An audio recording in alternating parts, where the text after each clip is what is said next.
বিশ্বনবী সব সময় নিজেকে ছোট করে উপস্থাপন করতেন। বিশ্বনবী বলতেন, আল্লাহুম্মা জাআলনি সাবুরা ওয়া জাআলনি শাকুরা ওয়া জাআলনি ফি আইনি সগীরা ওয়া ফি আইনিন নাসি কাবীরা। ও আল্লাহ, আপনি আমারে সবরকারী বানান। ও আল্লাহ, আপনি আমারে শুকরগুজার বান্দা বানান। ও আল্লাহ, আমার চোখে আপনি আমারে ছোট বানান, গোটা বিশ্বের মানুষের চোখে আপনি আমারে বড় বানান। জোরে বলেন আমিন। এজন্য নিজের চোখে নিজের ছোট ভাববেন, বিনয়ের সাথে অন্যের সামনে নিজেকে উপস্থাপন করবেন, তাহলে গোটা বিশ্বের মানুষের চোখে আপনারে বড় করে দিবে কে? আল্লাহ। আর যদি নিজেই বলেন আমি বড়, তাহলে গোটা বিশ্বের মানুষের সামনে আপনারে ছোট করে উপস্থাপন করবে কে? এজন্য যত বিনয়ী হবেন তত বরকত বেশি না কম? আর বিনয়ী আপনি হবেন না কেন? আপনি তো মাটি থেকে তৈরি। মাটি হচ্ছে পৃথিবীর সবচাইতে নরম পদার্থ।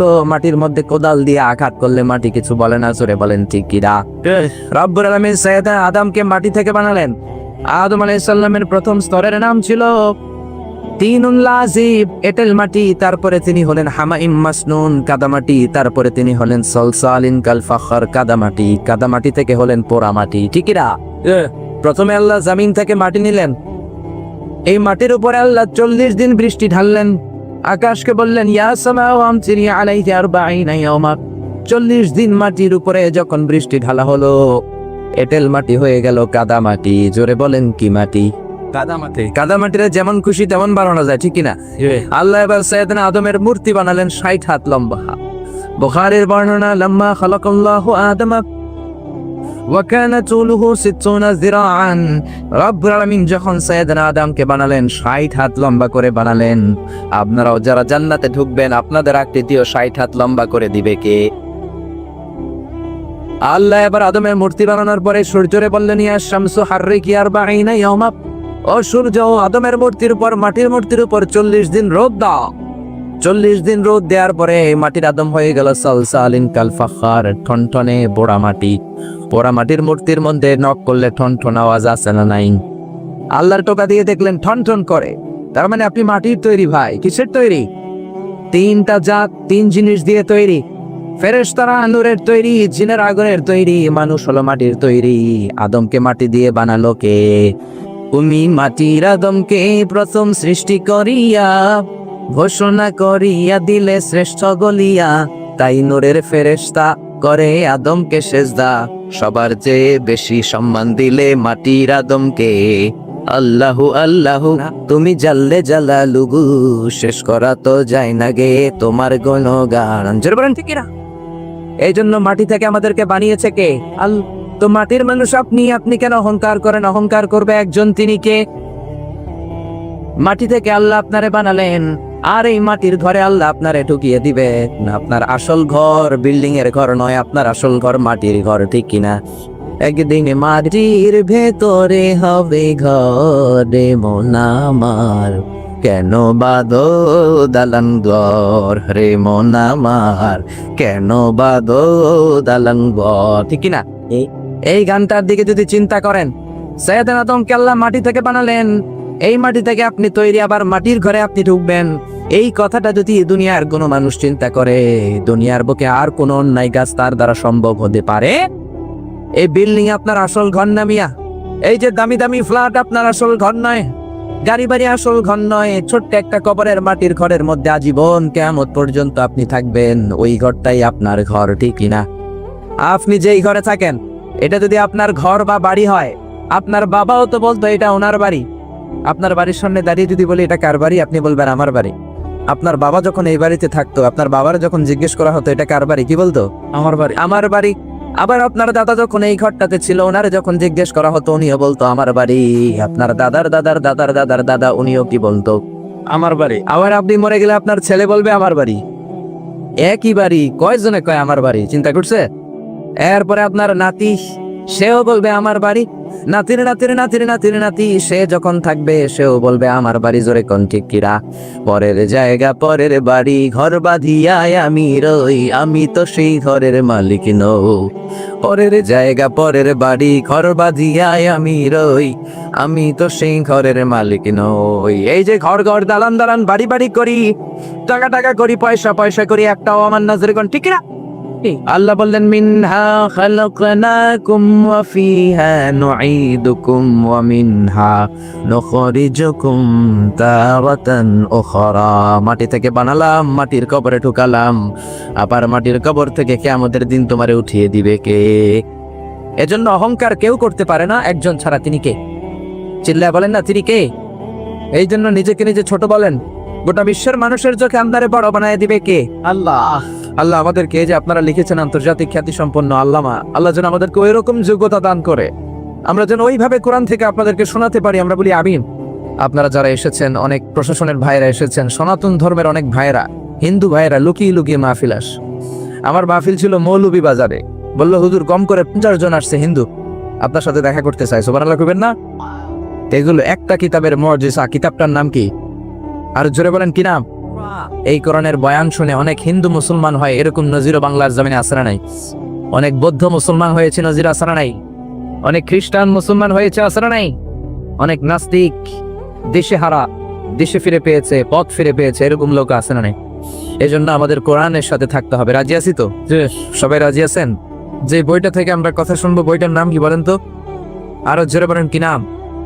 এই কোরআনের মধ্যে হেদায়েতের কথা আছে না নাই? জান্নাতের কথা আছে না নাই?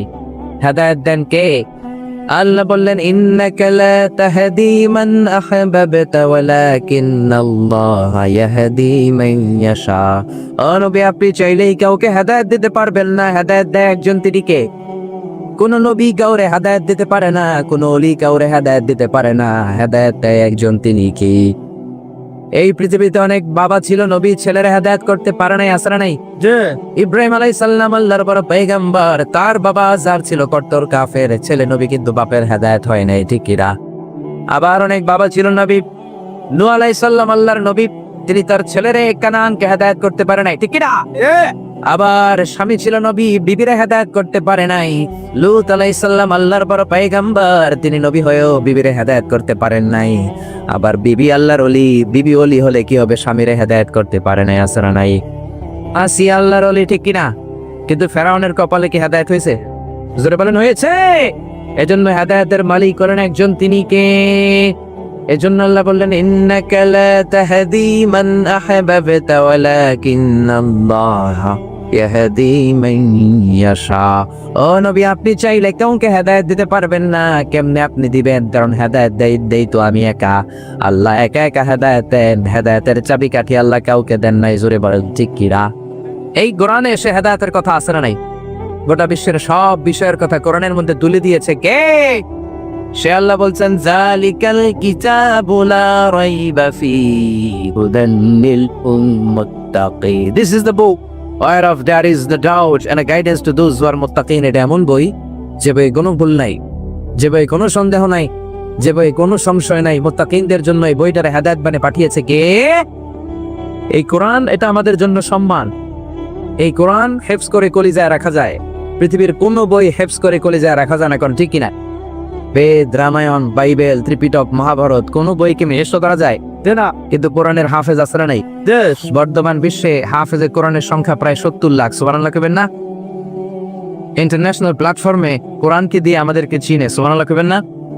আমরা বিভিন্ন কনফারেন্সে গেলে কিছু কিছু লোক আমাদের দেশকে চিনে, কিছু কিছু লোক চিনে না। তারা জিজ্ঞেস করে from where you came to join the conference man? তুমি কোন দেশ থেকে আসছো? আমি বলি I came from Bangladesh. Bangladesh? Where it's located? কোথায় এ দেশ? তখন বলতে হয় ইন্ডিয়া পাকিস্তানের পাশে কে, it's border with India, very close to Pakistan. এরকম বললে চিনে, তা না হলে চিনে না। কিন্তু কয়েকটা কারণে এখন গোটা বিশ্ব বাংলাদেশকে চিনে। Number 1, cricket. ক্রিকেট এখন বাংলাদেশকে এমন একটা জায়গায় নিয়ে গিয়েছে, বাংলাদেশ নাকি এতটা শক্তিধর ক্রিকেট খেলোয়াড় হয়েছে, যে কোনো সময় যে কোনো দেশকে নাকি বাংলা ওয়াশ করে দেয়, ঠিক কিনা? এই কারণে এখন চিনে। 2 নাম্বার, আমাদের ড্রেস, আমাদের যে পোশাক, আমাদের পোশাক পৃথিবীর সবচাইতে ভালো পোশাক। এত সুন্দর পোশাক কেউ বানাতে পারে না। আমেরিকাতে আমরা বাংলাদেশে খুঁজি আমেরিকার কাপড়, ইংল্যান্ডের কাপড়, কিন্তু আমেরিকাতে ডোনাল্ড ট্রাম্প যখন কাপড় খুঁজতে যায়, সে খোঁজে মেড ইন বাংলাদেশ। বাংলাদেশের কাপড় কোথায় আছে? ইভেন তার নির্বাচনী প্রচারণায় সে একটা লাল ক্যাপ তৈরি করেছে যেখানে লেখা মেক আমেরিকা গ্রেট এগেইন, আমেরিকাকে আবার গ্রেট বানাও। এই ক্যাপটাও মেড ইন বাংলাদেশ, বাংলাদেশের তৈরি। সুবহানাল্লাহ কইবেন না? এই পোশাকের কারণে তৈরি পোশাক শিল্পে আমাদের গোটা বিশ্বে একটা নাম আছে না নাই? 3 নম্বরে হচ্ছে আমাদের মিলিটারি, সেনাবাহিনী। আমাদের সেনাবাহিনী আফ্রিকাতে পিস কিপিং মিশন শান্তিরক্ষী বাহিনী হিসেবে অনেক নাম কুড়িয়েছে। 4 নাম্বার আমাদের ভাষা, our language, we are proud of it. আমরা এই ভাষাকে ভালোবাসি। এই 21শে ফেব্রুয়ারি শুধু আমরাই পালন করি না, এখন ইন্টারন্যাশনাল মাদার ল্যাঙ্গুয়েজ ডে। পৃথিবীর সব দেশ এই দিবসটাকে পালন করে, জোরে বলেন ঠিক কিনা? 5 নাম্বারে হচ্ছে বিশ্ব ইজতেমা।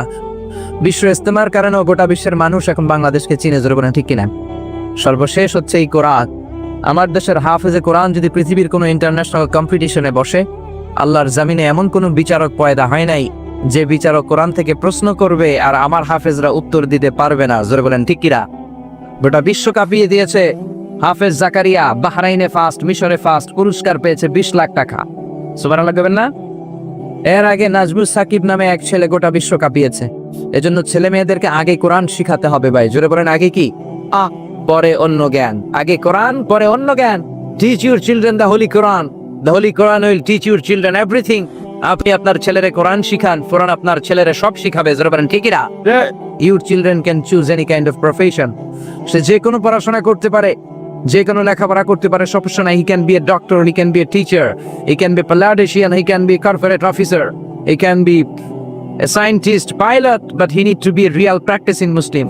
আপনার ছেলেরা ডাক্তার বানাবেন, ভালো, ইঞ্জিনিয়ার ভালো, রাজনীতিবিদ খুবই ভালো, কিন্তু সবার আগে কোরআন জানার দরকার আছে না নাই? যে পাইলট হলে এমন পাইলট হবে যে পাইলট বিমান ল্যান্ডিং এর পরে বিমান থেকে নেমে কপাল খসে সেজদা দিবে একজনকে, তিনিকে আর জেরে বলেন তিনিকে? একটা সময় ছিল 64,000 গ্রাম, বাংলার এই গ্রামগুলো থেকে কোরআনের ধ্বনি ভেসে আসতো। কোরআনের সুন্দর একটা সুর সব গ্রাম বাংলায় পাওয়া যেত।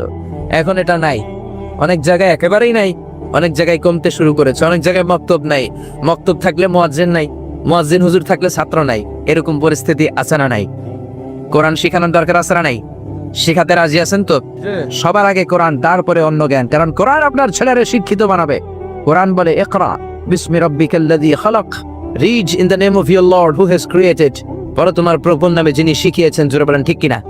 ধর্মপ্রাণ ধর্মপ্রাণ, আমরা বড়ই ধর্মপ্রাণ, নামাজ রোজার কিছু নাই বলেও ধরি না কোরআন ধর্মপ্রাণ। রোজ সকালে শুনতাম আগে আল কোরআনের বাণী রে, আল কোরআনের বাণী, এখন শুনি সারে গামার দীপ্ত ফেরফেনানি, যেরকম ঠিকই রাখতে। ধর্মপ্রাণ মুসলমান আজকাল হয়েছে মডার্ন, ধর্মপ্রাণ ধর্মপ্রাণ, আমরা বড়ই ধর্মপ্রাণ, নামাজ রোজার কিছু নাই বলেও ধরি না কোরআন ধর্মপ্রাণ। প্রতিদিন কোরআন শিখায় যে তার পকেট যায় ফাঁকা রে, তার পকেট যায় ফাঁকা। সপ্তাহে 2 দিন গান শিখায় যে নেয় তো 1000 টাকা, জোরে বলেন না ঠিক কিনা? ধর্মপ্রাণ মুসলমান আজকাল হয়েছে মডার্ন, ধর্মপ্রাণ ধর্মপ্রাণ, আমরা বড়ই ধর্মপ্রাণ, নামাজ রোজার কিছু নাই বলেও ধরি না কোরআন ধর্মপ্রাণ। কোরআন শিখাতে রাজি আছেন? নিজে পারলে বিবিরে শিখান, বিবি পারলে বিবির কাছ থেকে শিখেন। কোরআন শিখায় কোনো লজ্জা নাই, জোরে বলেন ঠিক কিনা? কেননা বিশ্বনবী বললেন খায়রুকুম মান তাআল্লামাল কোরআন ওয়া আল্লামাহু, তোমাদের মাঝে আল্লাহর কাছে ওই লোকটা সবচাইতে সেরা যে নিজেও কোরআন পড়ে অন্যরেও শেখায়। সুবহানাল্লাহ। আপনি আপনার বিবিরে শিখালেন, অথবা আপনার বিবি আপনারে শিখালো, এগুলো দেখে দেখে আপনার ছেলে মেয়ে এগুলো কোরআন শিখে শিখে বড় হবে, জোরে বলেন ঠিক কিনা? আপনার ফ্যামিলিটা জান্নাতি ফ্যামিলি হবে, জোরে বলেন ঠিক কিনা? আর যদি কোরআন না শিখিয়ে বিবিরে জি বাংলা দেখতে দেন, স্টার জলসা দেখতে দেন, কিরণমালা দেখতে দেন, তাদের পেট থেকে বড় বড় ডন আর গডফাদার বের হবে, কোন ঠিক কিনা? কোরআন শিখালে মায়ের পেটগুলো হলো খনি। কোরআন শিখান, হেজাব শিখান, ভদ্রতা শিখান, পর্দার মধ্যে রাখেন, তাদের পেটগুলো ডায়মন্ডের খনি। আমার মায়ের পেটগুলো স্বর্ণের খনি। এই পেটগুলো থেকে বড় বড় আল্লামা বের হবে, মুফাসসিরে কোরআন বের হবে, এই পেটগুলো থেকে আল্লাহর ওলি বের হবে, জোরে কোন ঠিক কিনা? আর যদি জি বাংলার হাতে ছেড়ে দেন, স্টার জলসা দেখতে দেন, কিরণমালা হিন্দি সিরিয়াল দেখতে দেন, তাদের পেট থেকে বের হবে বড় বড় গডফাদার, এরশাদ শিকদার, পিচ্চি হান্নান, কালা জাহাঙ্গীর, আছে না নাই? এজন্য পর্দা শিখানোর দরকার আছে না নাই? ছোট্ট মেয়েটারে 5 বছর 7 বছর যখন হয়ে যায় পর্দা শিখিয়ে দেন, দেখবেন এই মেয়েটা বড় হলে এর পেট থেকে খাদিজার মতো, আয়েশার মতো মেয়ে বের হবে, তা না হলে এর পেট থেকে তসলিমা নসরিনের মতো নাস্তিক বেরোবে, ঐশীর মতো মেয়ে বেরোবে, জোরে বলেন ঠিক কিনা? এজন্য কোরআন শিখাতে রাজি আছেন তো? এই কোরআন আপনাকে বলে দিবে কেন আপনি পৃথিবীতে আসলেন, আসার আগে কই ছিলেন, আবার কোথায় যাবেন, এই সব ইনফরমেশন তথ্য কোরআনে আছে না নাই? আমরা যদি বলি কোরআন কেন আসলাম, তুমি বলো। কোরআন বলে ওমা খালাকাতুল জিন্না ওয়াল ইনসা ইল্লা লিয়াবুদুন, জিন জাতি আর মানুষ জাতি তোমাদেরকে সৃষ্টি করা হয়েছে কেবলমাত্র আল্লাহর ইবাদতের জন্য। জোরে বলেন কা, চিল্লায় বলেন না কা। এজন্য চাইবো আমরা একজনের কাছে, তিনি কে? আল্লাহ ছাড়া অন্য কারো কাছে চাওয়া যাবে? অনেকে আছে গণক বাবার কাছে যায়, জ্যোতিষ বাবার কাছে যায়, রাশিফল দেখে কথা বলে, হাত দেখে কথা বলতে চায়, এরকম লোকের কাছে যায় আছে না নাই? গণকের কাছে যদি যান আপনার ঈমান থাকবে নাকি? বিশ্বনবী বললেন মান আতা আররাফান ফাসালাহু আন শাইইন লাম তুকবাল লাহু সালাতুহু 40 ইয়াওমা, কেউ যদি কোনো গণকের কাছে যায়, ভবিষ্যতের ব্যাপারে যদি গণককে জিজ্ঞাসা করে, ওই ব্যক্তির 40 দিনের নামাজগুলোরে বাতিল করে দেয় কে? গণকের কাছে যাবেন না তো? না যাবেন না তো? তবে যেতে পারবেন এক শর্তে, সাইজ করার জন্য, মাইট দেওয়ার জন্য পাওয়া যাবে না? ওর চেম্বারে যেই কোনো কথা নাই, 40 কেজি ওজন, রাত থাপ্পড় দিলে যদি রেগে যায়, আমি আমার থাপ্পড় দিলেন কেন? আপনি বলবেন তুমি না গণক, ভবিষ্যতের সব কথা আগেই জানো, আমি এসে যে তোমার থাপ্পড় দিবে তুমি তো আগেই জানার কথা, আমারে দেখে তুই দৌড় দিলি না কেন? জোরে বলেন ঠিক কিনা? এইভাবে গণকদেরকে ধোলাই দিলে আর গণক খুঁজে পাওয়া যাবে না। এইভাবে জ্যোতিষ বাবাদেরকেও ধোলাই দিতে হবে। বাংলাদেশের জ্যোতিষ বাবা আছে না নাই? লিটন দেওয়ানের চেম্বার আছে না নাই? কোথায়? বসুন্ধরায়। বসুন্ধরাতে আগুন লাগলো, ওর চেম্বারও জ্বললো, কিচ্ছু কইতে পারে নাই। র্যাবের প্রধান যে আগে এটারে বাঁচছে। তুই বেটা বাংলাদেশের মানুষের ভাগ্য বলে দেশ, বসুন্ধরায় তোর চেম্বারে আগুন লাগছে, আগে গেলি না কেন? সুবহানাল্লাহ কইবেন না?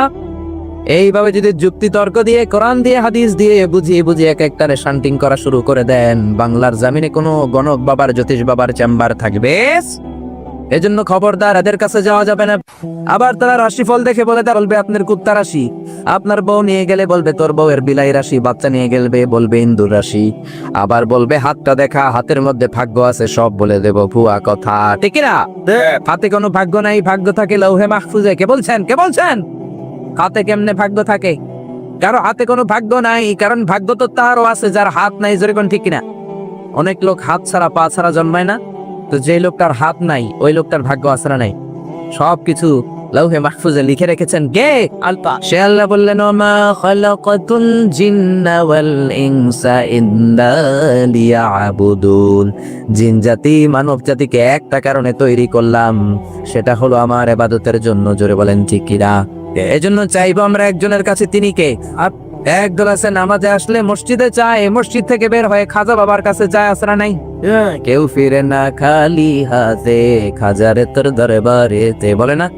এটা বললে আপনার ঈমান থাকবে না? কি বলতে হবে? কেউ ফিরে না খালি হাতে, আল্লাহরে তোর দরবারেতে। কি সুন্দর আমার মাওলার দরবার, চাইলে কেউ কোনোদিন খালি হাতে ফিরে না। জোরে বলেন ঠিক না? খাজার দরবারে অনেকে দামি জুতা পরে যায়, জুতা চুরে নিয়ে যায়, খালি পায়ে ফিরে আসে, এরকম আছে না নাই? অ্যাপেলের সেট নিয়ে যায়, স্যামসাং এর মোবাইল নিয়ে যায়, চোর বাবা চুরি করে ফেলে মোবাইল, খালি হাতে ফিরে কান্দে, এরকম আছে না নাই? কিন্তু একটা দরবার থেকে কেউ ফিরে না, এটা কার দরবার?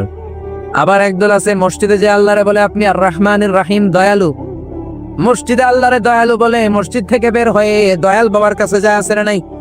দয়াল বাবা রে দয়া করো আমারে, বলে না? বলা যাবে? কি বলতে হবে? দয়াল আল্লাহ রে দয়া করো আমারে। আমাদেরকে দয়া করে কে? সবাই বলেন কে? সে আল্লাহ বললেন ওমা খালাকাতুল জিন্না ওয়াল ইনসা ইল্লা লিয়াবুদুন, জিন জাতি মানব জাতি ইবাদতের জন্য তৈরি করলাম। আবার বিশ্বনবী বললেন এই ইবাদতের সারমর্ম হলো দোয়া, যে দোয়াটা শুরুতে আপনারা আমার জন্য পড়েছেন। ইবাদতের নির্যাস, ইবাদতের জিস্ট সামারি হচ্ছে দোয়া। ইবাদতের সামারি কি? জোরে বলেন কি? এজন্য দোয়া করার দরকার আছে না নাই? দোয়ার মধ্যে পাওয়ার আছে না নাই? দোয়ার ভিতরে ক্ষমতা আছে না নাই? এই ক্ষমতা দিয়ে দিয়েছেন কে? দোয়ার মতো যদি দোয়া করতে পারেন, চাওয়ার মতো যদি চাইতে পারেন, কান্নার মতো যদি কান্না করতে পারেন, ফরিয়াদের মতো যদি ফরিয়াদ করতে পারেন, রোনাজারির মতো রোনাজারি করলে ডাকে সাড়া দিবে কে? সে আল্লাহ বললেন বান্দা আমি ইবাদতের জন্য তৈরি করলাম, আর ইবাদতের নির্যাস বানালাম দোয়াকে। নামাজ করলা, রোজা করলা, হজ করলা, যাকাত করলা, কিন্তু দোয়া করলা না, তাহলে আসল জিনিসটাই তুমি হারালা, ঠিক না?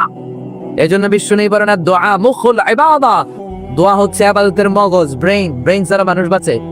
জোরে বলেন বাঁচে। তেমনি দোয়া ছাড়াও আপনার ইবাদত হবে না। ইবাদতের মূল কথা হলো দোয়া। ইবাদত করলেন, তারপরে যদি দোয়া করেন, ইবাদতটা কবুল করে নিবে কে? এই জন্য প্রত্যেক নামাজের শুরুতে আমাদের দোয়া আসরা নাই। সূরাতুল ফাতিহার অপর নাম সূরাতুদ দোয়া। সূরাতুল ফাতিহার অপর নাম কি? সূরাতুদ দোয়া, মানে প্রার্থনার সূরা। আমরা আল্লাহর কাছে প্রার্থনা করি। সূরাতুল ফাতিহায় আমরা আল্লাহর কাছে দোয়া করি, ইহদিনাস সিরাতাল মুস্তাকিম। আল্লাহ আমাদেরকে সরল সঠিক পথ দেখান। দোয়ার মতো দোয়া করলে কবুল করে কে? মিসাইল মারলে যেমনি মিসাইল লক্ষ্যবস্তু ভেদ করে, দোয়ার মতো দোয়া করতে জানলে আপনার দোয়াও লক্ষ্যবস্তু ভেদ করে ফেলবে। জোরে বলেন ঠিক কিনা? এজন্য আল্লাহ বলেন, ওয়াকালা রাব্বুকুম উদউনি আস্তাজিব লাকুম। ও বান্দা, তুমি আমার কাছে চাও, আমি চাইলে তোমার দোয়ায় সাড়া দেব। ঠিক না? وَإِذَا سَأَلَكَ عِبَادِي عَنِّي فَإِنِّي قَرِيبٌ أُجِيبُ دَعْوَةَ الدَّاعِ إِذَا دَعَانِ فَلْيَسْتَجِيبُوا لِي وَلْيُؤْمِنُوا بِي لَعَلَّهُمْ يَرْشُدُونَ। ও নবী, আমার বান্দার যখন জিজ্ঞেস করে সাআলাকা ইবাদি আন্নি, আমি কোথায়, আপনি বলেন আমি করিব, কাছে। যখন তারা আমার কাছে চায় তখন এটাকে সারা দিয়ে জোরে বলেন ঠিক কিনা? এই দুনিয়ায় কোনো চেম্বার 24 ঘন্টা খোলা নাই, সব সময় খোলা থাকে না। একটা দরবার সব সময় খোলা থাকে, এটা কার দরবার? রাত্রি যত গভীর হয়, দুনিয়ার ঘর বাড়িগুলোর দরজা বন্ধ হয়ে যায় দোকানের শাটার নামে।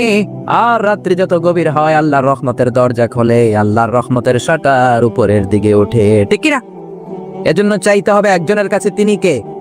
আল্লাহ বললেন, গোলাম খবরদার নিরাশ হবি না। তোর পাপ যত বড় হোক, আমার দয়ার সাগর তার চাইতেও বড়।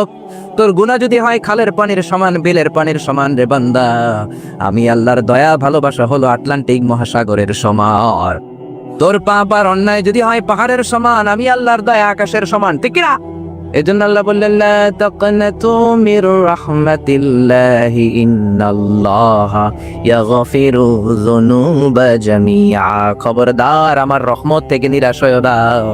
আমার রহমত থেকে কাফির, মুশরিক আর নাস্তিক ছাড়া কেউ নিরাশ হয় না। জোরে বলেন ঠিক না? শয়তান আল্লাহরে বলল, আল্লাহ কেন আপনি জান্নাত বানালেন? আল্লাহ বললেন, বানাবো না কেন? শয়তান বলল, আল্লাহ জান্নাত বানিয়ে কোনো লাভ নাই, বললে জাহান্নাম কয়েকটা বাড়ায়া বানান। আল্লাহ বলল, কেন কেন? শয়তান বলল, আল্লাহ একটা বান্দারেও তো আপনি জান্নাতে ঢোকাতে পারবেন না, আমি ধোকা দিয়ে দিয়ে সবগুলারে জাহান্নামে পাঠিয়ে দেব, একটাও জান্নাতে ঢুকতে পারবে না। তাফসীর মাহফিলে যেতে চাইবে, ধোকা দিয়ে গানের আড্ডায় নিয়ে যাব। কোরআনের মজলিসে যেতে চাইবে, ধোকা দিয়ে মদের আড্ডাখানায় নিয়ে যাব, সবগুলারে আমি জাহান্নামী বানাবো।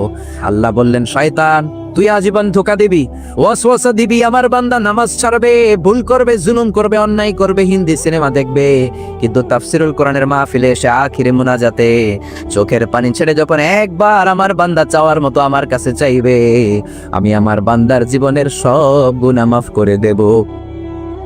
শয়তান বলল, এত সোজা না, আমি ডান দিক থেকে ধোকা দেব, বাঁ থেকে দেব, উপর থেকে দেব, নিচ থেকে দেব, সামনে থেকে দেব, পেছন থেকে দেব, একটা বান্দারাও আপনি জান্নাতে ঢোকাতে পারবেন না। আল্লাহ বললে, তুই চ্যালেঞ্জ দিলি, আমিও তোর চ্যালেঞ্জ নিলাম।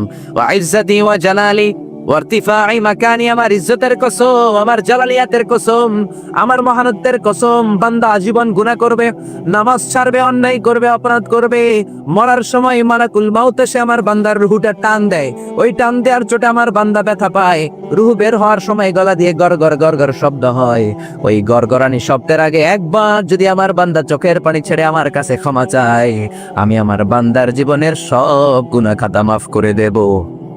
এজন্য আল্লাহ বললেন, খবরদার, আমার রহমতের সাগর, দয়ার সাগর, মায়ার সাগর যে কত বড় বান্দা তুমি জানো না। এজন্য সব সময় আল্লাহর কাছে দোয়া করার দরকার, চাওয়ার দরকার আছে না নাই? সব সময় আমরা একজনের কাছে চাইবো, তিনি কে? আমরা জীবনে যত দোয়া করেছি, কোনোদিন আল্লাহ কোনো দোয়া ফেরায় না। আপনি যখন যেভাবে যেই দোয়াটা চাইবেন, কবুল করে কে? জোরে বলেন কে? 3 ক্যাটাগরিতে আল্লাহ দোয়া কবুল করেন। জোরে বলেন কয় ক্যাটাগরি?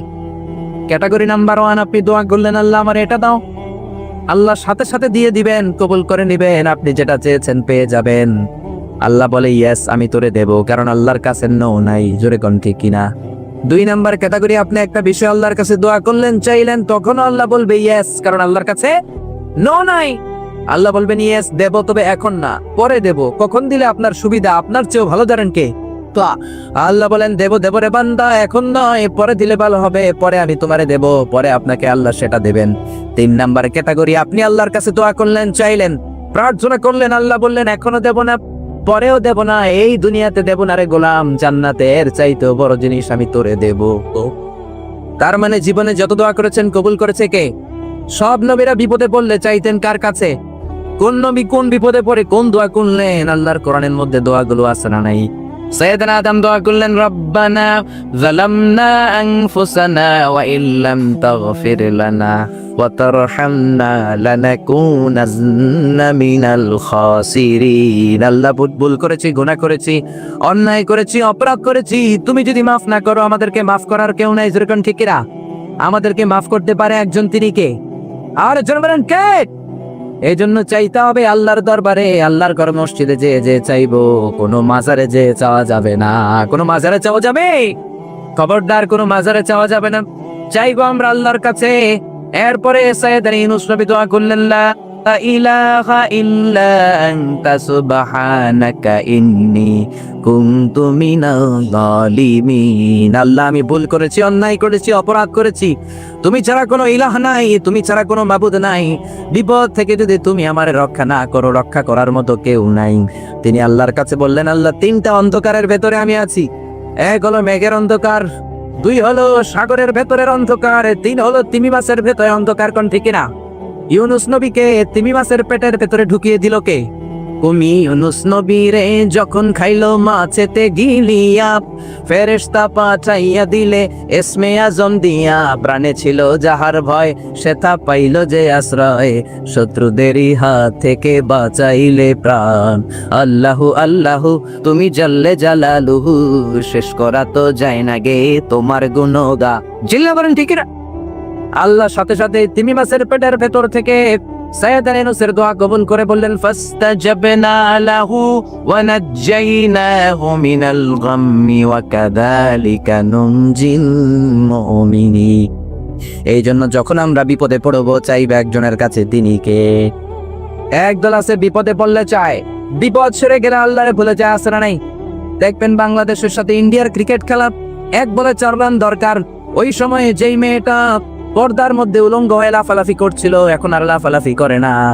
এতক্ষণ হিন্দি গান ধরেছিল, দুম্মা চলে, এখন আর দুম্মা চলে বলেটা।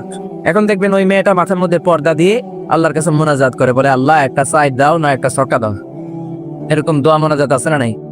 ওই মুহূর্তে সাকিব আল হাসান যখন ছক্কা মারে, আবার মাথার ওড়না ফেলে দেয়, আবার লাফ দিয়ে গান শুরু করে দেয়, দুম্মা চলে। তার মানে ছক্কা মারার আগেও দুম্মা চলে, পরেও দুম্মা চলে, মাঝখানে কামে লাগছে কারা? আরো জোরে বলেন কাকে? বিপদে আল্লাহরে স্মরণ করলেন, বিপদ চলে গেল, আল্লাহরে ভুলে গেলেন, মুমিন না মুনাফিক? আরো জোরে বলেন মুমিন না মুনাফিক? আল্লাহ বললেন, মুনাফিক যদি হও জাহান্নামের তলদেশে থাকে, আর মুমিন যদি হও কোরআনের সবগুলো কথা মানার দরকার আছে না নাই? কোরআনের কিছু মানলেন, কিছু ছাড়লেন, আপনি মুমিন না মুনাফিক? আল্লাহ বললেন, আফাতুমিনুনা বিবাদিল কিতাবি ওয়া তাকফুরুনা বিবাদ।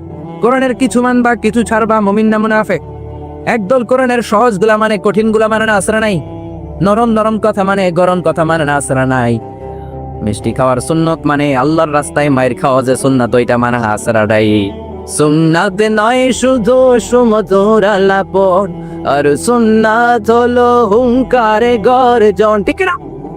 সুন্নাত নয় শুধু মেষ চড়াতে যাওয়া, আর সুন্নাত হলো রাষ্ট্রনায়ক হওয়া। সুন্নাত নয় শুধু পাগড়ি মাথায় দেয়া, আর সুন্নাত হলো অন্যায় বাধা দেয়া। জোরে বলেন না ঠিকিরা? মোহাব্বতে তার খালিদ মোরালি, দুর্দিনে ও তুমি পাশে থাকো কি? আরো কিছু সুন্না আছে তুমি জানো কি? জানলেও জীবনে কখনো তা মানো কি?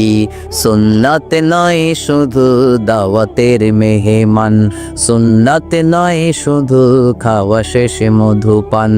আরো কিছু সুন্না আছে তুমি জানো কি? জানলেও জীবনে কখনো তা মানো কি? জোরে বলেন ঠিক কিনা? সুন্নাত যতগুলো আছে সব মানবো, রাজি আছেন? যতগুলো সূরা আছে সব মানবো, যতগুলো আয়াত আছে সব মানবো। আর চাইবো একজনের কাছে, তিনি কে? আরো জোরে বলেন তিনি কে? কোন নবীরা কোন দোয়া করেছেন, কিভাবে মুক্তি পেয়েছেন বলতে গেলে অনেক লম্বা সময় লাগবে। এই মেসেজটা শুধু আজকে নিয়ে যান যে বিপদে পড়লে, আপদে পড়লে, সুসময়ে, দুঃসময়ে, সব সময় আমাদের সহায় ভরসা একজন, তিনি কে? চিল্লায় বলেন তিনি কে? আল্লাহ আমাদের সবাইকে কথাগুলো বুঝা আর আমল করার তৌফিক দান করুক। আমরা পড়ি আমিন।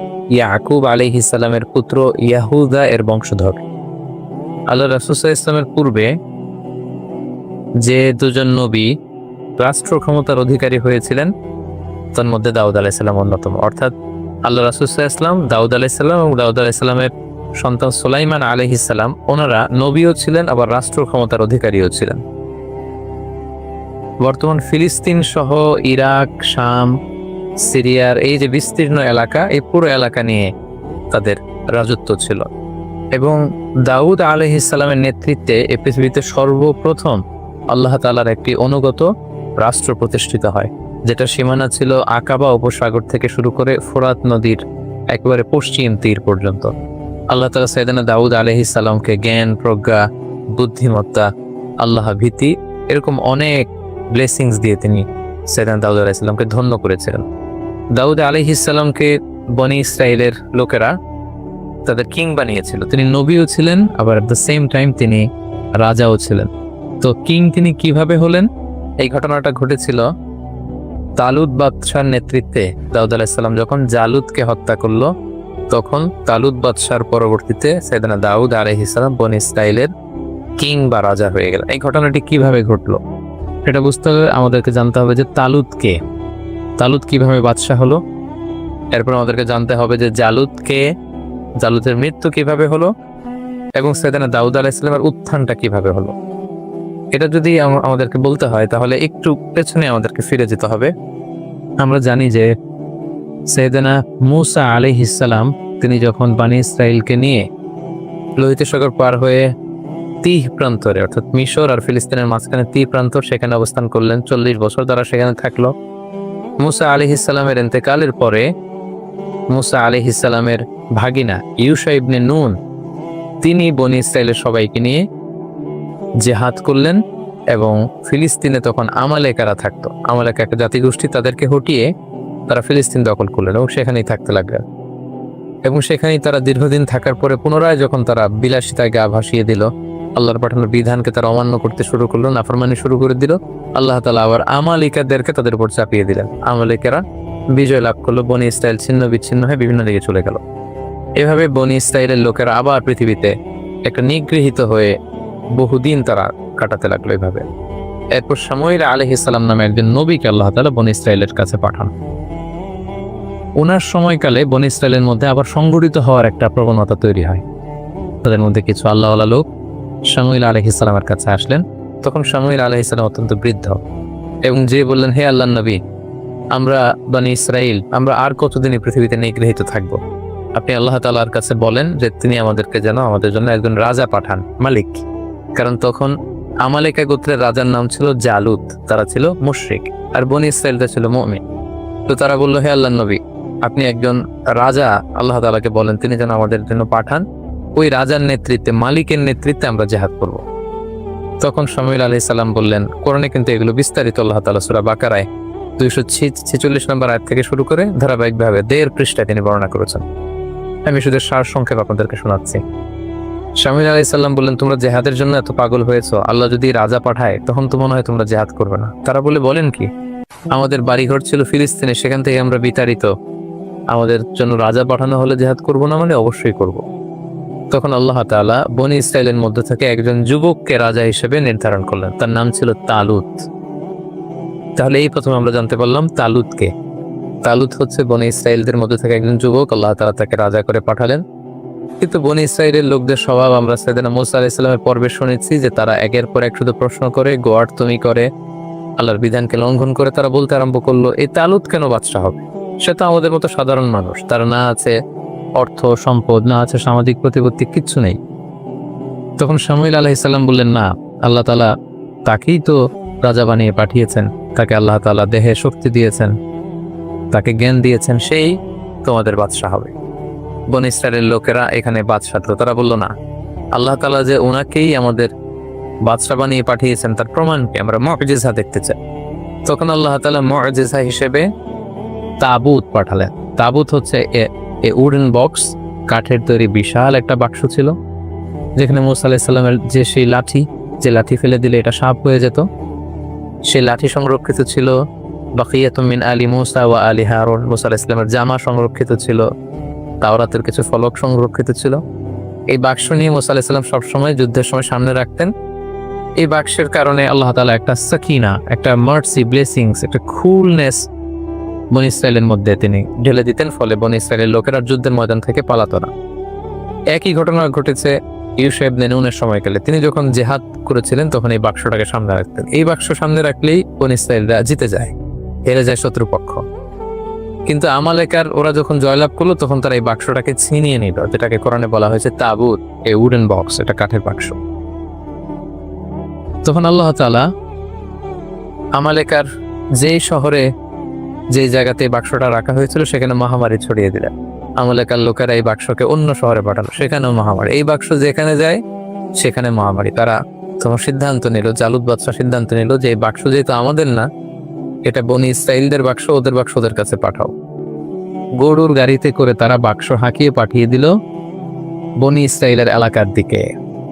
তখন আল্লাহ তাআলা বনী ইসরাইলের লোকদেরকে বললেন, তোমরা মুআজিজা দেখতে চেয়েছিলে, যে আমি যে তালুতকে তোমাদের কিং বানিয়ে, রাজা বানিয়ে যে পাঠিয়েছি, তোমরা প্রমাণ চেয়েছো। তোমরা সবাই এখন তালুতের বাড়িতে যাও, এবং তালুতের বাড়িতে যেই তোমরা দেখবে যে সেখানে সেই তাবুত, সেই উডেন বক্স সেখানে পাওয়া যাবে। শামুয়েল আলাইহিস সালামের সাথে করে সব বনী ইসরাইলের লোকেরা এবার তাদের এলাকার সেই যুবক, নওজোয়ান, শক্তিশালী পুরুষ তালুতের বাড়িতে যে দেখে কি আশ্চর্য কাণ্ড, কি আজীব ব্যাপার। সেই যে ঐতিহ্যবাহী তাদের যে বনী ইসরাইলের যে তাবুত, উডেন বক্স, যেটার মধ্যে নবী মূসা আলাইহিস সালামের ব্যবহৃত জিনিসপত্র, লাঠি, তাওরাতের ফলক, তাদের কিতাব, মূসা আলাইহিস সালামের জামা কাপড়, পাগড়ি, এগুলো তারা এটা দেখে তো আবেগে আপ্লুত হয়ে গেল। এবং তারা এই মুআজিজা দেখে বনী ইসরাইলের সবাই মেনে নিল যে আল্লাহ তাআলা যেহেতু তালুতকে কিং বানিয়ে পাঠিয়েছেন, আমরা তালুতকেই মেনে নিব। তখন বনী ইসরাইলের সবাই তালুতকে তাদের সম্রাট বা তাদের কিং হিসেবে মেনে নিল। তাহলে সম্মানিত সুধী, এই পর্যায়ে আমরা বুঝতে পারলাম যে তালুত হচ্ছে বনী ইসরাইলের কিং, অর্থাৎ বনী ইসরাইলের তারা তখন মুসলিম ছিল, মুসলিমদের কিং হচ্ছে তালুত। আর তাদের বিপরীতে ফিলিস্তিনে যে জনগোষ্ঠীটা ছিল, মুশরিক একটা জনগোষ্ঠী, তাদের নাম ছিল আমালিকা।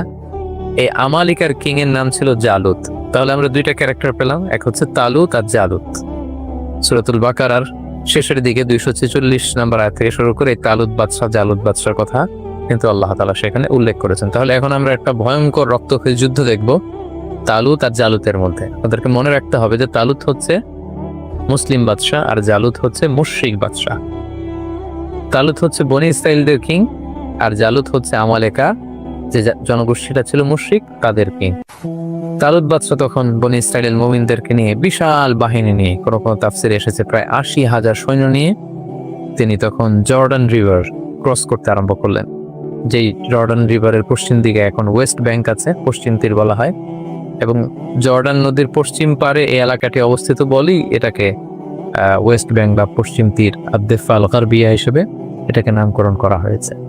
তো জর্ডান রিভার যখন তারা ক্রস করে শত্রু এলাকার দিকে যাচ্ছিলেন, তখন তালুত বাদশা বললেন, তোমাদের জন্য আমার ঘোষণা হলো, কেউ এই জর্ডান নদীর পানি পান করতে পারবে না, যতই তৃষ্ণার্ত হয়। এখান থেকে পানি পান করলে কিন্তু তোমরা যুদ্ধের ময়দানে হেরে যাবে। তবে তৃষ্ণার কারণে, আউট অফ থার্স্টি, তোমরা যদি তৃষ্ণার্ত হও তাহলে 1 অঞ্জলি বা 2 অঞ্জলি হয়তো তোমরা খেতে পারো, কিন্তু ঘট ঘট করে বালতির পর বালতি, জগের পর জগ কিন্তু পানি সংরক্ষণ করা যাবে না, খাওয়া যাবে না।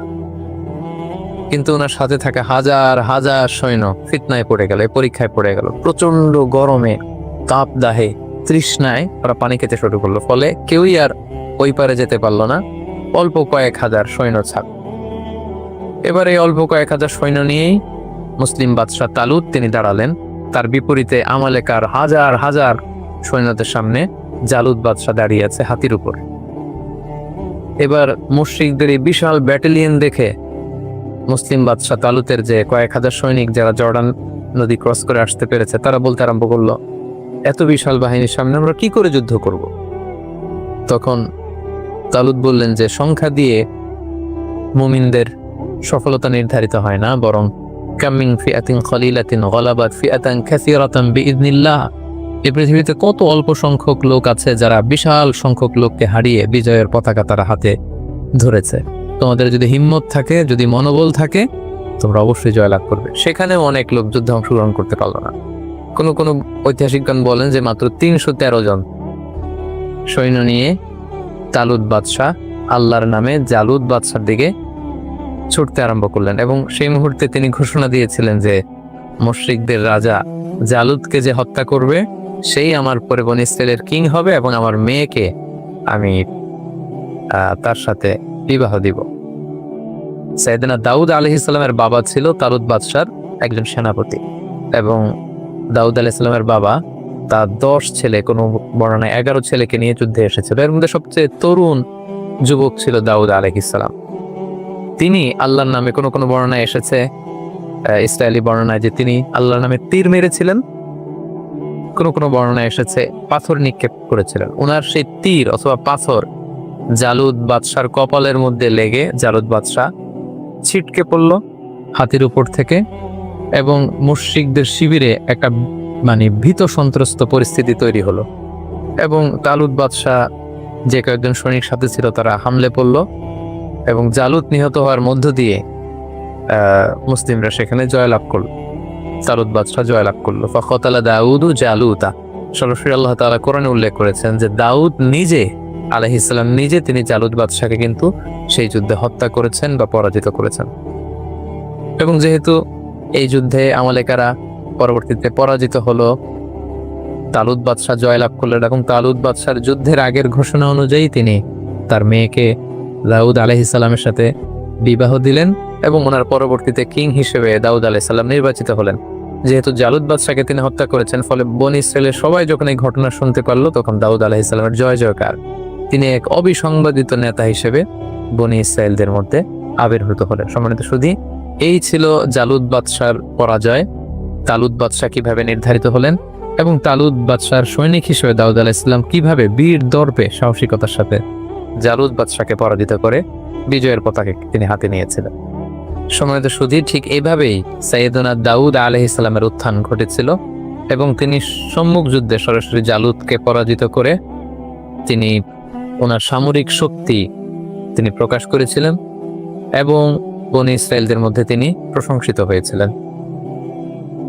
তালুত বাদশার পরে সাইয়েদনা দাউদ আলাইহিস সালাম যখন বনী ইসরায়েলের কিং বা রাজা হিসেবে তিনি দায়িত্ব গ্রহণ করলেন, তিনি রাজত্ব পেয়ে, কিংডম পেয়েও তিনি সবসময় সাদাসিধে জীবনযাপন করেছেন।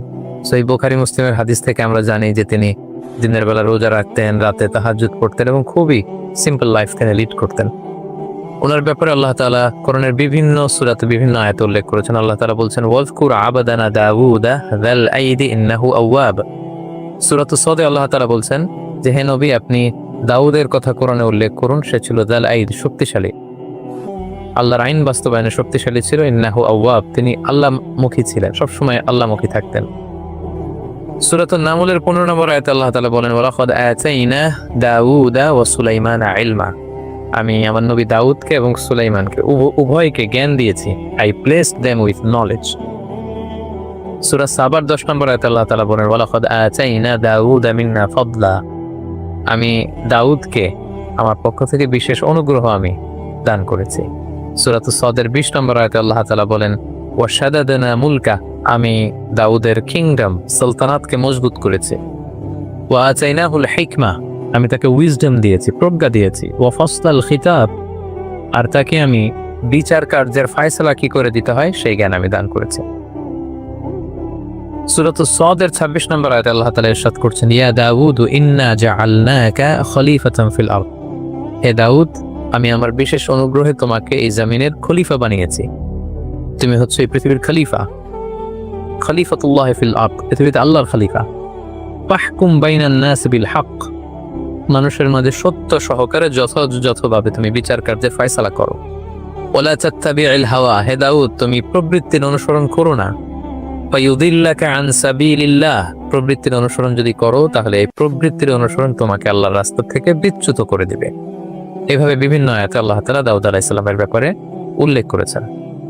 সাইয়েদনা দাউদ আলাইহিস সালামকে আল্লাহ স্পেশাল একটা মুআজিজা দিয়েছিলেন, সেটা হচ্ছে তিনি যদি লোহার মধ্যে হাত লাগাতেন, মুহূর্তেই সেই লোহা গলে নরম হয়ে যেত। অর্থাৎ লোহা নরম হওয়ার মুজিজা আল্লাহ তাআলা দাউদ আলাইহিস সালামকে দান করেছিলেন। সূরা সাবার 11 নম্বর আয়াতে আল্লাহ তাআলা বলেন, ওয়া আলান্না লাহুল হাদিদ, আমি দাউদের জন্য লোহাকে নরম করে দিয়েছি। এই লোহাকে নরম করে গলিয়ে পিটিয়ে তিনি বিভিন্ন জিনিস বানাতেন। কি বানাতেন সেটা সূরাতুল আম্বিয়ার 80 নম্বর আয়াতে আল্লাহ তাআলা বলছেন যে সাইয়েদনা দাউদ আলাইহিস সালাম বর্ম বানাতেন, আর্মার, সাজোয়া। যুদ্ধের ক্ষেত্রে যুদ্ধের আক্রমণ থেকে, অ্যাটাক থেকে বাঁচার জন্য যোদ্ধারা যে যুদ্ধস্ত্রাণ পরে, লোহার তৈরি শেকলের বুনন দিয়ে তৈরি যে আর্মার পরে, সাজোয়া পরে, তিনি সেটা বানাতে পারতেন। আল্লাহ তাআলা বলছেন, ওয়া আল্লামনাহু সানাআতা লাবুসিল লাকুম, আমি দাউদকে কি করে যুদ্ধের পোশাক বর্ম বানাতে হয় সেটা শিখিয়েছি, লিতুহসিনাকুম মিন বাসিকুম, যাতে করে এই বর্ম পরার কারণে যুদ্ধের ময়দানে আঘাত থেকে তোমরা বাঁচতে পারো। সাইয়েদনা দাউদ আলাইহিস সালামের একটি বিশেষ গুণ ছিল যে তিনি নিজ হাতে উপার্জন করতেন। এত বড় রাজত্ব পেয়েও, এত বড় কিংডম পেয়েও কিন্তু তিনি সাদাসিধে জীবনযাপন করেছেন। সহিহ বুখারীর 2072 নম্বর হাদিসে আল্লাহ রাসূল সাল্লাল্লাহু আলাইহি ওয়াসাল্লাম বলেন, ওয়া ইন্না নাবিয়াল্লাহি দাউদ আলাইহিস সালাম কানা ইয়াকুলু মিন আমালি ইয়াদিহি, আল্লাহ নবী দাউদ আলাইহিস সালাম নিজ হাতে উপার্জিত অর্থ থেকে জীবন ধারণ করতেন। ভেরি সিম্পল লাইফ লিডিং তিনি করতেন। সবচেয়ে মজার ব্যাপার হচ্ছে নবীদের মধ্যে সবচাইতে সুরেলা কণ্ঠের অধিকারী কিন্তু ছিলেন সাইয়েদনা দাউদ আলাইহিস সালাম। উনি যখন ওনার উপর কিন্তু নাজিল হয়েছিল 4টা যে মেজর মৌলিক আসমানি কিতাব, জাবুর কিতাবটি আল্লাহ তাআলা দাউদ আলাইহিস সালামের প্রতি নাজিল করেছেন, এবং তিনি যখন আকাবা উপসাগরের তীরে বসে জাবুর কিতাব তেলাওয়াত করতেন, আকাশের পাখিগুলো ড্রপ করে নিচে নেমে যেত, তার চারদিকে প্যারেড করতে থাকতো, ঘেরাও দিয়ে থাকতো। সাগরের মাছগুলো সাগর ছেড়ে দিয়ে কিনারায় চলে আসতো। ওনার তাসবির সাথে সাথে পাহাড়গুলো, পাখিগুলো সবকিছু তাসবিহ পড়তে থাকতো। সুবহানাল্লাহি বিহামদি। আল্লাহ তাআলা সূরা নিসার 163 নম্বর আয়াতে বলছেন, ওয়া আতাইনা দাউদা যাবুরা, আমি দাউদকে জাবুর কিতাব দান করেছি। সূরাতুল আম্বিয়ার 79 নম্বর আয়াতে আল্লাহ তাআলা বলেন, ওয়া সাখখারনা মা দাউদ আল জিবাল ইউসাব্বিহনা ওয়াত তায়র, আমি পাহাড়কে দাউদের জন্য বশীভূত করেছি। সে যখন তাসবিহ পড়তো, জাবুর পড়তো, পাহাড়ও পড়তো, পাখিরাও তাসবিহ পড়তো। সূরা সাদের 18 এবং 19 নম্বর আয়াতে আল্লাহ তাআলা বলেন, ইন্না সাখখারনাল জিবালা মাআহু ইউসাব্বিহনা বিল আশি ওয়াল ইশরাক, পাহাড়কে আমি দাউদের জন্য বশীভূত করেছি। সকাল সন্ধ্যা সে যখন তেলাওয়াত করতো, পাহাড়ও তাসবিহ করতো। ওয়াত তায়রা মাহশুরা, পাখিগুলো এসে ওনার চারদিকে ভিড় জমাতো। কুল্লুল্লাহু আওয়াব, সবকিছু আল্লাহ তাআলার তাসবিহ পড়তো। এবং দাউদ আলাইহিস সালামের কণ্ঠ যে অত্যন্ত সুন্দর ছিল, মেলোডিয়াস ভয়েস ছিল, এটা বিশ্বনবী সাল্লাল্লাহু আলাইহি ওয়াসাল্লাম উল্লেখ করেছেন। সহিহ মুসলিমের 793 নম্বর হাদিসে একটি ঘটনা এসেছে যে আবু মুসা আল আশআরী রাদিয়াল্লাহু তাআলা আনহু সাহাবাদের মধ্যে খুব সুরেলা কণ্ঠের অধিকারী ছিলেন। তো উনি একবার রাতে ঘরে বসে কোরআন তেলাওয়াত করছেন, আল্লাহ রাসূল সাল্লাল্লাহু আলাইহি ওয়াসাল্লাম ওনার ঘরের পাশ দিয়ে যাচ্ছিলেন। তিনি হঠাৎ দাঁড়িয়ে দীর্ঘ সময় কোরআন তেলাওয়াত শুনলেন। তারপর দিন ফজরের পরে তিনি আবু মুসা আল আশআরী রাদিয়াল্লাহু তাআলা আনহুকে বললেন, হে আবু মুসা, তুমি কি জানো গত রাতে আমি তোমার ঘরের পাশে দাঁড়িয়ে তোমার কণ্ঠের কোরআন তেলাওয়াত শুনেছি। ইয়া আবা মুসা লাকাদ উতিতা মিজমারান মিন মাজামিরি আলি দাউদ, দাউদ আলাইহিস সালামের বংশে বা দাউদ আলাইহিস সালামের কণ্ঠে আল্লাহ যে সুরের ঝংকার দিয়েছেন, এই উম্মতের মধ্যে তোমার কণ্ঠে আল্লাহ তাআলা সেই সুরের ঝংকার ঢেলে দিয়েছে। সুবহানাল্লাহি ওয়া বিহামদিহি। সহিহ মুসলিমের হাদিস থেকে বোঝা যায় যে দাউদ আলাইহিস সালামের কণ্ঠ যে অসাধারণ ছিল, এটা রাসূল সাল্লাল্লাহু আলাইহি ওয়াসাল্লাম স্বীকৃতি দিয়েছেন। আল্লাহর নবী সাইয়েদনা দাউদ আলাইহিস সালাম তিনি আকাবা উপসাগরের তীরে বসে ওনার উপর নাজিল হওয়া জাবুর কিতাব তিনি শনিবারে তেলাওয়াত করতেন। এবং আমরা জানি শনিবারটি হচ্ছে ইহুদিদের কাছে অত্যন্ত পবিত্র দিন। এজন্য সাইয়েদনা দাউদ আলাইহিস সালাম যখন শনিবারে জাবুর কিতাব তেলাওয়াত করতেন আকাবা উপসাগরের তীরে বসে, সাগরের মাছগুলো তখন এই তেলাওয়াত শুনবার জন্য তীরে চলে আসতো, সাগর ছেড়ে দিয়ে ডাঙ্গার কাছাকাছি চলে আসতো। এজন্য আল্লাহ তাআলা সে এলাকাতে ঘোষণা দিলেন যে শনিবারে মাছ ধরা নিষেধ, শনিবারে কেউ মাছ ধরতে পারবে না। সপ্তাহের বাকি 6টি দিন তোমরা মাছ শিকার করতে পারবে, কিন্তু শনিবারে কেউ মাছ শিকার করতে পারবে না। দাউদ আলাইহিস সালামের কওমের লোকেরা তারা কৌশল করলো, তারা শনিবারে কেউই মাছ ধরতো না, বরং মাছগুলো যখন আসতো তারা সাগরের মধ্যে বেড়ি দিয়ে রাখতো, বাঁধ দিয়ে রাখতো, যাতে করে মাছগুলো আবার ফিরে যেতে না পারে। তারা রবিবারে যে সে মাছগুলো ধরতো। সবাই বলতে আরম্ভ করলো, কেন এই মাছগুলো ধরছো? তারা তখন উত্তরে বলতো, কৌশল করে বলতো যে আল্লাহ তাআলা তো শনিবারে মাছ ধরা নিষেধ করেছেন, আমরা তো শনিবারে ধরছি না, আমরা মাছ ধরছি রবিবারে। তাদের এই কৌশলের কারণে আল্লাহ তাআলা তাদের প্রতি রাগান্বিত হয়ে ঘোষণা দিলেন, কুনু কিরাদাতান খাসিইন, তোমরা আমার এই বিধান, আমার এই নির্দেশনা, আমার এই আদেশকে লঙ্ঘন করার কারণে অভিশপ্ত বানর হয়ে যাও। ফলে তারা বানর হয়ে গেল। তার মানে দাউদ আলাইহিস সালামের কওমের মধ্যে থেকে যারা আল্লাহ তাআলার এই বিধানকে অমান্য করেছিল তাদেরকে কিন্তু আল্লাহ তাআলা অভিশপ্ত বানরে রূপান্তরিত করেছিলেন।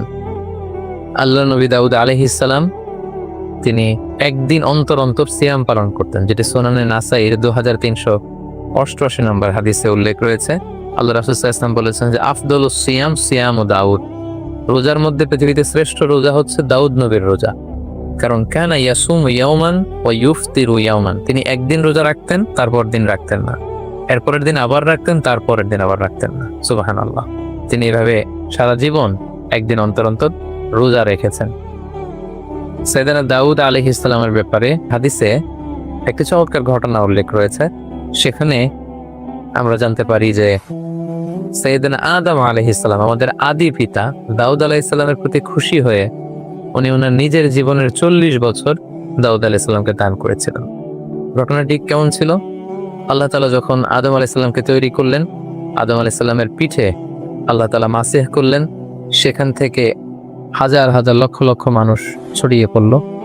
তখন আদম আলাইহিস সালাম জিজ্ঞেস করলেন, আল্লাহ এরা কারা? আল্লাহ তাআলা বললেন, এরাই হবে তোমার বংশধর পৃথিবীতে। তাদের মধ্যে থেকে একজনের চেহারা খুব জ্বলজ্বল করছিল। সাইয়েদনা আদম আলাইহিস সালাম বললেন, আল্লাহ একে? আল্লাহ তাআলা বললেন, ইনি হচ্ছে তোমার সন্তান দাউদ।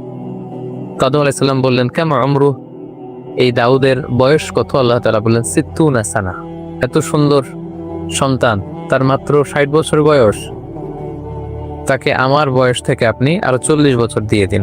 আল্লাহ তাআলা বললেন, ঠিক আছে আদম, তোমার বয়স থেকে আমি 40 বছর দাউদকে দিয়ে দিলাম। সাইয়েদনা দাউদ আলাইহিস সালামের মোট বয়স ছিল 60, আদম আলাইহিস সালাম দিলেন 40। তিনি পৃথিবীতে 100 বছর বেঁচে ছিলেন। তো সাইয়েদনা আদম আলাইহিস সালাম যেহেতু 40 বছর তিনি দান করে দিয়েছেন, ওনার যে মৃত্যু নির্ধারিত সময় তার ঠিক 40 বছর আগে মালাকুল মাউত, মৃত্যুর ফেরেশতা, যাকে আমরা আজরাইল আলাইহিস সালাম বলি, উনি চলে এসেছেন। এসে বললেন যে, হে আদম আলাইহিস সালাম, আপনার মৃত্যুর সময় হয়েছে, আমি আপনার রূহ কবজ করতে এসেছি। আদম আলাইহিস সালাম বললেন, না তো, আল্লাহ তাআলা তো আমাকে বলেছেন যে আমি 1000 বছর বেঁচে থাকবো, এখনো তো আমার 40 বছর বাকি। মালাকুল মাউত বললেন যে, না, ঠিকই আপনার 1000 বছর ছিল, কিন্তু আপনি সেই রূহের জগতে আপনার সন্তান দাউদকে দেখে এতটাই খুশি হয়েছিলেন, তখন আপনার নিজের হায়াত থেকে, জীবন থেকে আপনি 40 বছর দান করে ফেলেছিলেন। আদম আলাইহিস সালাম বললেন, না তো, আমি তো কাউকে দান করিনি। আসলে আদম আলাইহিস সালাম তখন এটা ভুলে গিয়েছেন, তিনি অস্বীকার করলেন, বললেন, না, আমি কাউকে আমার হায়াত থেকে, আমার জীবন থেকে কিছুই দান করিনি। হাদিসে এসেছে যে ফাজাহাদা আদম ফাজাহাদাত যুররিয়াতু, আদম আলাইহিস সালাম তখন অস্বীকার করলেন, ফলে আমরাও অনেক কিছু ভুলে যাই আর অস্বীকার করি। ফানাসিয়াত যুররিয়াতুহু, আদম আলাইহিস সালাম ভুলে গিয়েছেন, আমরাও ভুলে যাই। তিনি অস্বীকার করেছেন, আমরাও মাঝে মাঝে অস্বীকার করি। তিনি এই জায়গায় ভুল করে ফেলেছেন, খেয়াল রাখতে পারেননি, আমরাও এরকম ভুল করে ফেলি, খেয়াল রাখতে পারিনি। সাইয়েদনা আদম আলাইহিস সালাম কর্তৃক সাইয়েদনা দাউদ আলাইহিস সালামকে এই অতিরিক্ত 40 বছর দান করে দেয়া, এবং পরবর্তীতে মালাকুল মাউত যখন তিনি এসেছিলেন তার কাছে অস্বীকৃতি জানানো ব্যাপারে যে চমকপ্রদ হাদিসটি, এটি সুনানে তিরমিজির 3086 নম্বর হাদিসে উল্লেখিত হয়েছে। সম্মানিত শুধু এ পর্যায়ে আমরা সাইয়েদনা দাউদ আলাইহিস সালামের জীবনী থেকে আমাদের জন্য কি কি শিক্ষা রয়েছে, লাইফ লেসন রয়েছে, আমরা সেগুলো নিয়ে আলোচনা করব। প্রথম যে শিক্ষাটা আমরা দাউদ আলাইহিস সালামের জীবনী থেকে পাই, সেটা হচ্ছে নবীরা সাহসী হয়, বীর হয়, দে আর ব্রেভ। পৃথিবীর সকল নবীরা সাহসী ছিলেন।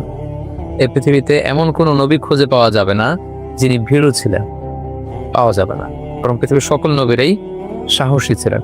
আমরা যদি আমাদের নবী বিষ্ণু ইসলামের ঘটনা দেখি, দেখব যে তিনি সাহসী ছিলেন। মুসা আলাইহিস সালাম সাহসী ছিলেন। দাউদ আলাইহিস সালামের যে ঘটনাটা, তিনি কিশোর হয়ে, যুবক হয়েও মুশরিকদের প্রতাপশালী বাদশা জালুতকে তিনি পরাজিত করেছেন, নিজে হত্যা করেছেন। সুবহানাল্লাহ বিহামদিহি। সো নবীদের জীবনী থেকে বীরত্বের এই শিক্ষাটা কিন্তু আমরা পাই। দ্বিতীয় যে শিক্ষাটা আমরা পাই, সেটা হচ্ছে বিজয়ের জন্য খুব বিশাল সংখ্যক লোকের দরকার নেই। স্বল্প সংখ্যক লোক তাদের এফোর্ট যদি খুব মন থেকে হয়, তাদের ডেডিকেশনটা যদি ওই রকম হয়, তাহলে স্বল্প সংখ্যক নিবেদিত প্রাণ দিয়েও কিন্তু অনেক বিরাট কাজ করে ফেলা যায়। যার জ্বলন্ত প্রমাণ হচ্ছে তালুত বাদশার নেতৃত্বে মাত্র 313 জন নিয়ে যে তারা বিশাল এই মুশরিক জালুত বাদশাকে পরাজিত করেছে। কোন কোন তাফসিরে এসেছে ৮০,০০০ সৈন্য নিয়ে তিনি বনী ইসরাইল থেকে বের হলেন। জর্ডান নদী ক্রস করতে করতে সেখানে আরো প্রায় ৭০,০০০ তারা পানি খেয়ে সেখানে পড়ে রইল। এরপরে যারা ছিল তারা বিশাল বাহিনী দেখে ভীরুতার কারণে সামনে এগোতে পারলো না। পরবর্তীতে মাত্র ৩১৩ জন নিয়ে তিনি সামনে এগুলেন এবং আল্লাহ তাআলার মেহেরবানিতে তাদের ডেডিকেশনের কারণে, তাদের মনোবলের কারণে কিন্তু আল্লাহ তাআলা তাদেরকে বিজয় এনে দিয়েছেন। এরপর ফরজ সালাতের পরে দোয়া কবুল হয়। তাসবিহ পড়ার পরে আপনি দোয়া করবেন। সালাতে দোয়া কবুল হয়। সালাতে দোয়া কবুলের ৩ জায়গা। একটা হচ্ছে তাকবীরে তাহরিমার করে আমরা সানা পড়ি না, আমরা তো একটা পড়ি। আল্লাহর হাবিব সুন্নাহ এবং নফল নামাজে আরো পড়তেন সানা, ওই দোয়া কবুল হয়। ২ নম্বর জায়গা সালাতে সেজদায় পড়ে দোয়া করলে কবুল হয়। আকরাবু মা ইয়াকুনুল আবদু মির রাব্বিহি ওয়া হুয়া সাজিদ ফাকফিরু ফিহি দুআ। বান্দা যখন সেজদায় লুটিয়ে পড়ে, বান্দা আল্লাহর সবচেয়ে কাছে চলে যায়। দেখা যায় সেজদাটা মসজিদের কার্পেটে পড়েছে, দেখা যায় কপালটা জায়নামাজের উপরে পড়েছে, দেখা যায় সেজদাটা আমার কপালটা মসজিদের টাইলসে পড়েছে, কিন্তু বিশ্বনবী বলে টাইলসের উপরে না, জায়নামাজে না, তোমার সেজদাটা তোমার রবের কুদরতি পায়ের উপরে পড়েছে। সেজদায় পড়ে দোয়া করেন। সালাম ফিরানোর আগে বিশ্বনবী দোয়া করতেন, লা ইউসাল্লিমান্না আহাদুকুম হাত্তা ইয়াতাআওয়াযা মিন আরবাআ।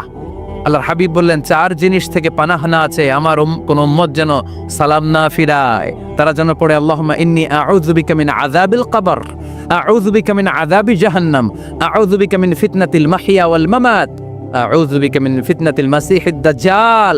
আল্লাহ কবরের আযাব থেকে বাঁচাও, আল্লাহ জাহান্নামের আগুন থেকে বাঁচাও, আল্লাহ জীবন মরণের ফিতনা থেকে বাঁচাও, আল্লাহ দাজ্জালের ফিতনা থেকে বাঁচাও। চিল্লায়ে পড়েন আমিন। সালাম ফিরানোর আগে এই দোয়াগুলো করবে। এরপরে বৃষ্টির নিচে দাঁড়িয়ে দোয়া করলে দোয়া কবুল করে কে? করেন আপনারা? হ্যাঁ, বৃষ্টি পড়লে কি গান লাগায় দেন? বৃষ্টি পরে টাপুর টুপুর, ওই যে পোলাপাইন কয় পায়ে দিয়ে সোনার নুপুর, আঁকা বাঁকা মেঠো পথে কোন রূপসী হেঁটে যায়, আমিও আছি তোমার সাথে, আছে না নাই? বৃষ্টি পড়লে মানুষ গান লাগায় দেয়, হিন্দি সিরিয়াল লাগায় দেয়। নো, বৃষ্টি দেখলে আল্লাহর হাবিব ভয় পেয়ে যেতেন, একবার ঘরে ঢুকতেন আর একবার বেরোতেন। আম্মা জান আয়েশা বলতেন, ভয় পান কেন? আল্লাহর হাবিব বললেন, জানি না এই মেঘ থেকে বজ্রপাত এসে মদিনাটারে জ্বালিয়ে দিবে নাকি মেঘ থেকে বৃষ্টি এসে মদিনাটারে উর্বর করে দিবে, আমি তো জানি না, ভয় হয়। দোয়া করতেন, আল্লাহুম্মা আসকিনা গাইসান মুগীসান মারিআন মারিআন নাফিআন গায়রা দার আজিলান গায়রা আজিল। আল্লাহ, আপনি উপকারী বৃষ্টি দেন, এমন বৃষ্টি যেটাতে আমাদের রিজিক আছে, গবাদি পশুগুলোর রিজিক আছে। কল্যাণজনক বৃষ্টি দেন, ভালো বৃষ্টি হইলে তাড়াতাড়ি দেন, দেরি করেন না কোন। সুবহানাল্লাহ। আবার যখন বৃষ্টি বন্ধের প্রয়োজন হতো, আল্লাহর হাবিব দোয়া করতেন, আল্লাহুম্মা হাওয়া আলাইনা ওয়ালা আলাইনা। আল্লাহ মদিনার আশেপাশে বৃষ্টি দেন, মদিনাতে দরকার নাই, মদিনাতে যতটুকু দরকার প্রয়োজন পূরণ হয়ে গিয়েছে। সুবহানাল্লাহ পড়ে। তাহলে ফরিদপুরের ভাইয়েরা বৃষ্টির নিচে দাঁড়ায় কি করবেন? মনে থাকবে, কদরের রাতে দোয়া করলে ওই দোয়া আল্লাহ ফিরায় না। লাইলাতুল কদর খায়রুম মিন আলফি শাহর। আম্মা জান আয়েশাকে আল্লাহর হাবিব শিখাই দিলেন, আয়েশা, কদরের রাত যদি পাও এই দোয়াটা করো, আল্লাহুম্মা ইন্নাকা আফুউন তুহিব্বুল। পারেন না এটা? আপনারা মুখস্থ করেন নাই? আল্লাহুম্মা ইন্নাকা তুহিব্বুল আফওয়া ফাআফু আন্নি। আল্লাহ আপনি ক্ষমাশীল, আল্লাহ আপনি ক্ষমা করাকে পছন্দ করেন, আল্লাহ আপনি আমারে ক্ষমা করে দেন।